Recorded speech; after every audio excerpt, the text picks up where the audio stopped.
உங்க குழந்தைக நெறைய ஜங்க் ஃபுட் சாப்பிடுறாங்க அப்படின்னு சொல்லிட்டு நீங்க ரொம்ப வொரிடா இருக்கீங்கன்னா, நீங்க இந்த வீடியோவ கண்டிப்பா பாருங்க. ஏன்னா ஜங்க் ஃபுட் சாப்பிடுறத அவாய்ட் பண்றதுக்கான 7 ஈஸி பிராக்டிகல் பெஸ்ட் டிப்ஸ் வந்து நான் இந்த வீடியோல வந்து ஷேர் பண்ணியிருக்கேன். 6த் டிப் வந்து என்னோட பெர்சனல் ஃபேவரைட். ஸோ கண்டிப்பா வந்து அத மிஸ் பண்ணாம பாருங்க.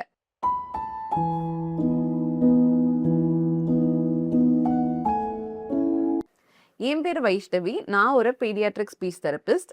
என்னோட அந்தாதி ரீஹேபிலிட்டேஷன் கிளினிக்க நான் கடந்த 6 இயர்ஸா ரன் பண்ணிட்டு வந்துட்டுருக்கேன். எங்களோட அந்தாதி ரீஹேப்ல speech therapy, occupational therapy, special education, mental health and yoga வந்து நாங்க வந்து ப்ரொவைட் பண்ணிட்டு வந்துட்டுருக்கோம். ஃபர்தர் டீட்டெயில்ஸ்க்கு கண்டிப்பா எங்களோட வெப்சைட்ட செக் அவுட் பண்ணுங்க. எங்ககிட்ட அப்பாயின்ட்மெண்ட்ஸ் வேணும்னா கீழ டிஸ்கிரிப்ஷன்ல லிங்க் இருக்கு. அந்த லிங்க் கிளிக் பண்ணி நீங்க அப்பாயின்ட்மெண்ட்ஸ் ஃபிக்ஸ் பண்ணிக்கலாம்.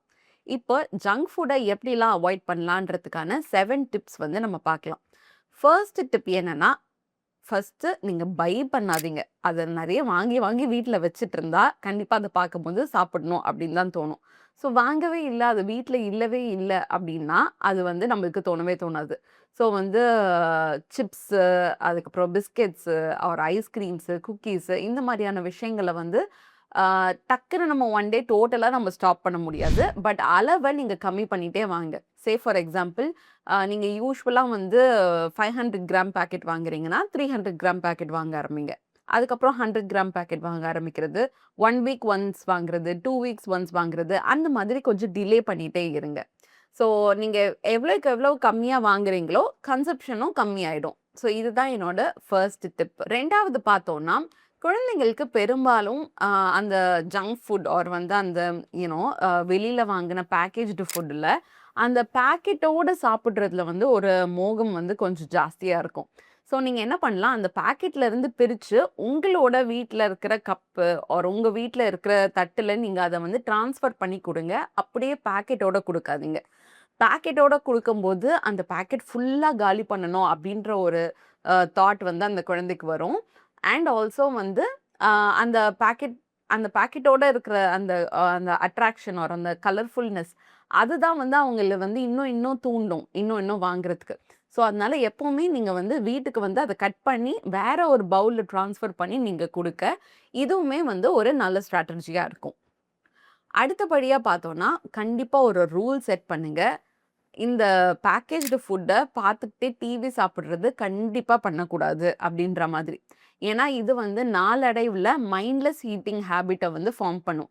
ஸோ டிவி பார்க்குற வரைக்கும் அத சாப்பிட்டுக்கிட்டே இருக்கணும் அப்படின்ற மாதிரி தோண ஆரம்பிக்கும். எவ்வளோ சாப்பிடுறோம், என்ன சாப்பிடுறோன்ற கணக்கு தெரியாம அவங்களும் நெறைய சாப்பிட்டுருவாங்க. அண்ட் இது நாளடைவுல ஒபிசிட்டி மாதிரியான விஷயங்களுக்குமே லீட் பண்ணும். ஸோ அதனால சிப்ஸ் சாப்பிடுறாங்க, பிஸ்கெட் சாப்பிடுறாங்கன்னா, அவங்க வந்து உட்கார்ந்து ஒரு இடத்துல சாப்பிடணும். ஒரு டைனிங் டேபிள்ல சாப்பிடணும். That is okay. டிவி முன்னாடி உட்கார்ந்து டிவி பார்த்துக்கிட்டே சாப்பிடுறது கண்டிப்பா பண்ணக்கூடாது. அத வந்து நீங்க ஒரு ஸ்ட்ராங் ரூல் மாதிரி செட் பண்ணிக்கோங்க. அடுத்தபடியா பார்த்தோம்னா, ஹெல்தி ஃபுட்டுக்கு ஸ்விட்ச் ஆகுறதுக்கு சின்ன சின்ன ஸ்வாப்ஸ் வந்து நீங்க பண்ணலாம். ஃபார் எக்ஸாம்பிள் அவங்களுக்கு வந்து இன்ஸ்டன்ட் நூடுல்ஸ் தான் வந்து ரொம்ப பிடிக்குது அப்படின்னா, நீங்க வந்து வெறும் வீட் நூடுல்ஸ் மாதிரியான விஷயங்கள் கூட விக்குது. ஸோ அந்த வீட் நூடுல்ஸ் வாங்கி நெறைய காய்கறிகள் ஆட் பண்ணி நீங்க வந்து செஞ்சு குடுக்கலாம். ஸோ அந்த இன்ஸ்டன்ட் நூடுல்ஸ் வந்து அந்த 2 மினிட்ஸ்ல ரெடி ஆகுறது, அதில தான் நெறைய பிரிசர்வேட்டிவ்ஸ், எம்எஸ்ஜி இந்த மாரியான விஷயங்கள் இருக்கும். இன்ஸ்டன்ட் நூடுல்ஸ்ல நீங்க வீட்ல செய்ற மசாலா அண்ட் வந்து அதிலேயே வந்து ஏதாவது எக் ஆட் பண்றதோ, சிக்கன் ஆட் பண்றதோ, அந்த மாதிரி நீங்க வந்து வீட்ல வந்து ஃப்ரெஷ்ஷா கிளீன் பண்ணி, உங்களோட மசாலா போட்டு, நெறைய காய்கறிகள் போட்டு ஆட் பண்ணி குடுக்குறதன் மூலியமா, நூடுல்ஸ் ஆஃபர் பண்றோம் அப்படின்ற மாதிரி குழந்தைங்களுக்கும் அது புடிச்ச மாதிரி இருக்கும். பட் ஆனா அதுல வந்து நீங்க ஒரு ஹெல்தி ஸ்வாப் வந்து பண்ணியிருப்பீங்க. அண்ட் இப்போ அவங்க வந்து பேக்கேஜ்டு ஜூஸ் தான் வேணும் அப்படின்னு கேட்குறாங்கன்னா, அந்த ஜூஸ் வந்து நீங்க வீட்லயே வந்து செஞ்சு குடுக்கலாம். ஸோ சுகர் கொஞ்சம் கம்மியா போட்டோ, ஒரு சுகரே இல்லாம கூட வந்து நீங்க வந்து ஃப்ரூட் ஜூஸஸ் வீட்ல செஞ்ச ஃப்ரெஷ் ஃப்ரூட் ஜூஸஸ் வந்து நீங்க ஆஃபர் பண்ணலாம். ஆர் அவங்க வந்து கண்டிப்பா வந்து சிப்ஸ் வேணும் அப்படின்னு கேட்கும்போது, நீங்க வீட்லயே வந்து பக்கோடா அந்த மாதிரி ஏதாவது செஞ்சு குடுக்கலாம். ஸோ அந்த கிரிஸ்பி டெக்ஸ்சர்க்கு அவங்க வந்து வேற ஏதாவது ஒரு விஷயம் வந்து அவங்களுக்கு சாப்பிட்ட மாதிரி இருக்கும். ஸோ இந்த இன்ஸ்டன்ட் அண்ட் வந்து ரெடிலி அவைலபிள் அத வந்து நம்ம முடிஞ்ச அளவுக்கு அவாய்ட் பண்ணிட்டு, அத வீட்ல செஞ்ச மாதிரியான விஷயங்களோட ஸ்வாப் பண்ணி பண்றது வந்து ஒரு பெட்டர் ஆல்டர்னேட்டிவா இருக்கும். ஸோ நெக்ஸ்ட் டிப் என்ன அப்படின்னு பார்த்தோம்னா, நீங்க செய்யற விஷயத்த தான் அவங்க காப்பி பண்ணுவாங்க. இது நான் நெறைய இடங்கள்ல ஆல்ரெடி சொல்லியிருக்கேன். ஸோ நீங்க நெறைய புக்ஸ் எடுத்து படிங்க. நீங்க சின்ன சின்ன விஷயங்கள் எழுதி பழகுங்க. ஸோ அதெல்லாம் அவங்க பார்ப்பாங்க. அதே மாதிரி நீங்க ஹெல்தி ஃபுட்ட வந்து சாப்பிடுறீங்க அப்படின்னும்போது, அவங்களுமே அத வந்து நோட்டீஸ் பண்ணிட்டு தான் இருக்காங்க சின்ன வயசுல இருந்தே. ஸோ ஓ! அம்மா சாலட் சாப்பிடுறாங்க. நம்மளும் ட்ரை பண்ணலாம். அ டாடி வந்து இந்த மாதிரி நெறைய காய்கறிகள் வச்சு சாப்பிடுறாரு. நானும் சாப்பிடுறேன் அப்படின்ற மாதிரி ட்ரை பண்ணலாம். ஸோ ஃபுட் ரிலேட்டடா நீங்க வந்து நெகட்டிவா உங்களுக்குள்ள பேசிக்காதீங்க. அ எதுக்கு இந்த காய செஞ்சேன்? எனக்கு இந்த காய் பிடிக்கவே பிடிக்காது. ஸோ அந்த மாரி அடல்ட்ஸ் பேசுறதையும் அவங்க கவனிச்சுட்டு தான் இருக்காங்க. ஸோ நம்ம வந்து எல்லா காய்கறி, எல்லா ஃப்ரூட்ஸையும் ரொட்டேஷன்ல வந்து சாப்பிட்டுட்டு தான் வரணும் இல்லையா? ஸோ வந்து குழந்தை வந்து இந்த காய சாப்பிடணும் அப்படின்னு நம்ம நினைக்கிறோம் அப்படின்னா, அந்த காய பத்தி நெகட்டிவாவோ, தப்பாவோ அவங்க முன்னாடி நம்மளுக்குள்ள பேசிக்க வேண்டாம். எனக்கு இது பிடிக்கவே பிடிக்காது. நான் இத சாப்பிடவே மாட்டேன். நான் தொடவே மாட்டேன். அப்படின்ற மாரியான விஷயங்கள் வந்து கண்டிப்பா வந்து சொல்லாதீங்க. கொஞ்சம் குவான்டிட்டிலயாவது அ அத எடுத்துக்க பாருங்க. நீங்க சில காயெல்லாம் நல்லா என்ஜாய் பண்ணி சாப்பிடுறீங்க அப்படின்றத அவங்க பார்த்தாலே வந்து, அவங்க தானாவே அத வந்து ட்ரை பண்ணணுன்ற ஆர்வம் அவங்களுக்கு வரணும். நீங்க அத அவங்களுக்கு ஃபோர்ஸே பண்ண வேணாம். இத சாப்பிட்டு முடி, இத முடி அப்படின்ற மாரி ஃபோர்ஸே பண்ண வேணாம். நீங்க என்ஜாய் பண்ணி சாப்பிடுறத அவங்க பார்த்து வளர்ந்தாலே, அவங்களே கொஞ்சம் கொஞ்சமா இன்க்ளூட் பண்ண ஆரம்பிப்பாங்க.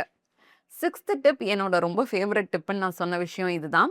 நீங்க ஏதாவது டெசர்ட் இன்ட்ரோடியூஸ் பண்ணும்போது, ஸோ இப்போ குலாப் ஜாமுன் குடுக்குறீங்க, ஒரு ஐஸ்கிரீம் குடுக்குறீங்க அப்டின்னும்போது, பயங்கர எக்ஸ்பிரஷனோட குடுக்காதீங்க.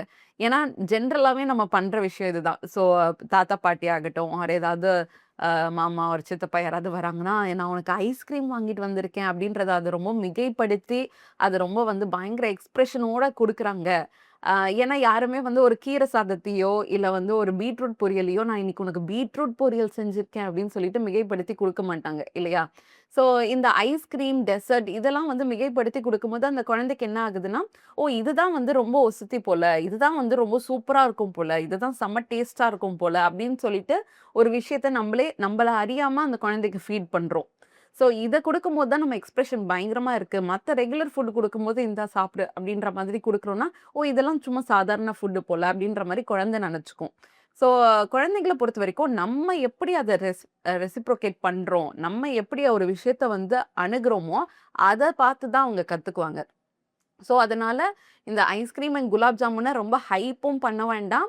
ஆர் இந்த காய்கறிய ரொம்ப அ என்ன சொல்றது? இது வேண்டாம், இது நல்லா இல்ல, ஒரு இது கசக்கும் அப்டின்ற மாதிரியும் சொல்ல வேண்டாம். எல்லாத்தையுமே நியூட்ரலா ஆஃபர் பண்ணுங்க. ஸோ இந்த ஐஸ்கிரீம், இந்த குலாப் ஜாமுன், இந்த கேரட் பொரியல், இந்த பீட்ரூட் பொரியல் அவ்வளதான். ஸோ இது எல்லாமே ஃபுட்டு. ஸோ இது வந்து ரொம்ப ஒசத்தி, இது வந்து ரொம்ப இது அப்டின்ற மாதிரியான டிஃபரன்ஸஸ நம்ம ஆஃபர் பண்ணும்போது நம்ம குடுக்க வேண்டாம். ஸோ குழந்தைக்கு அது புடிச்சிருக்குன்னா, அவங்க அத சொல்லட்டும். அவங்க அத வந்து எக்ஸ்பிரஸ் பண்ணட்டும். நம்ம வந்து ஒரு ப்ரீ டினோட்டட் நோஷன வந்து நம்ம அவங்களுக்குள்ள புகுத்த வேண்டாம். ஸோ இத வந்து நீங்க கண்டிப்பா ட்ரை அவுட் பண்ணி பாருங்க. கடைசி டிப் 7வது டிப் ரொம்பவே இம்பார்ட்டன்ட்டான டிப்பும் கூட. ஸோ நான் முன்னாடி சொன்ன மாதிரி ஃபுட் ரிலேட்டடா வந்து நெகட்டிவ் டெர்ம்ஸ் வந்து யூஸ் பண்ணாதீங்க. ஸோ இப்போ வந்து நானே வந்து இந்த டைட்டில்ல வந்து ஜங்க் ஃபுட் அப்படின்னு போட்டிருக்கேன். ஏன்னா அது நெறைய பேருக்கு நெறைய காமனா யூஸ் பண்ற வார்த்தை. நெறைய பேருக்கு புரியிற மாரி இருக்கணுன்றதுக்காக நான் அத யூஸ் பண்றேன். பட் ஆனா நம்ம குழந்தைங்க கிட்ட சொல்லும்போது, இது ஜங்க் ஃபுட்டு, அ இது இதுதான் வந்து ஹெல்தி ஃபுட்டு அப்படின்ற மாதிரியான டேக்லைன் எதுவுமே குடுக்க வேண்டாம். ஏன்னா வந்து இது ஜங்க் ஃபுட் ஆர் இது கெட்டது அப்படின்ற மாதிரி நம்ம இது பண்ணும்போது, ஃபுட்டோட கொஞ்சம் ஒரு நெகட்டிவ் அசோசியேஷன் வந்து பில்ட் ஆகும். இன்ஸ்டெட் நம்ம அத எப்படி டெர்ம் பண்ணலான்னா, ஸோ இப்ப இந்த அரிசி, சப்பாத்தி, சாதம், தயிர் சாதம், ரச சாதம் இதெல்லாம் வந்து எவ்ரிடே ஃபுட். நம்ம வந்து ரெகுலரா எவ்ரிடே சாப்பிடுற விஷயம். காய்கறி, ஃப்ரூட்ஸு, பொரியல் இதெல்லாம் வந்து everyday food. Ah for example இந்த மாதிரியான பீட்ஸா, பர்கர், சிப்ஸு ஆர் வந்து ஐஸ்கிரீமு இதெல்லாம் வந்து sometimes food or some days food. என்னைக்காவது ஒரு நாள் சாப்பிடலாம் இது. அப்படின்ற மாதிரி டெர்ம் பண்ணுங்க. ஸோ இது வந்து ஜங்க் ஃபுட் இது கெட்டது. இது சாப்பிட்டா வந்து நம்ம வந்து நமக்கு கோல்டு வந்துரும், ஃபீவர் வந்துரும். அந்த மாதிரி நெகட்டிவா அசோசியேட் பண்ணாம, இது சம் டேஸ் ஃபுட். ஸோ எப்பயாவது இது சாப்பிடலாம். It's okay. ஸோ அ அது ஒரு நாள் நீங்க ஃபிக்ஸ் பண்ணிக்கோங்க. ஸோ சாட்டர்டே வந்து நீங்க இந்த சம்டைம்ஸ் ஃபுட் நீங்க சாப்பிடலாம். ஒரு சண்டே வந்து நீங்க இது சாப்பிடலான்ற மாதிரி நீங்க உங்க ஃபேமிலிக்கு ஏத்த மாரி ஒரு டே ஃபிக்ஸ் பண்ணிட்டு, அந்த டேல நீங்க இத வந்து ரொட்டேஷனா ஆஃபர் பண்ணலாம். ஸோ டோட்டலா அவாய்ட் பண்ணுங்க. அத கட் ஆஃப் பண்ணுங்க அப்டின்ட்டு நம்மளால பண்ண முடியாது. அது பாசிபிளும் இல்ல.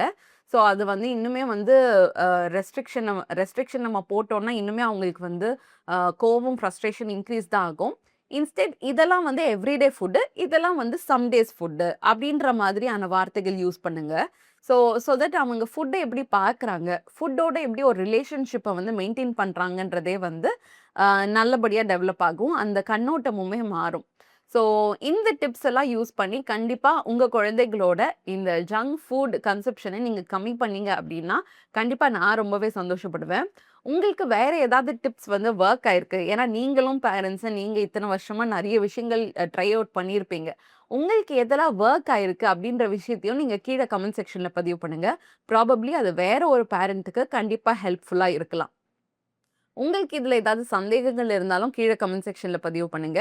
ஆர் வேற ஏதாவது ஸ்பெசிஃபிக் டாபிக்ல நான் பேசணும் அப்படின்னு நீங்க நினைச்சீங்கன்னா, அதையுமே வந்து கண்டிப்பா பதிவு பண்ணுங்க. நான் உங்க எல்லா கமெண்ட்ஸையுமே படிச்சுட்டு வந்துட்டுருக்கேன்.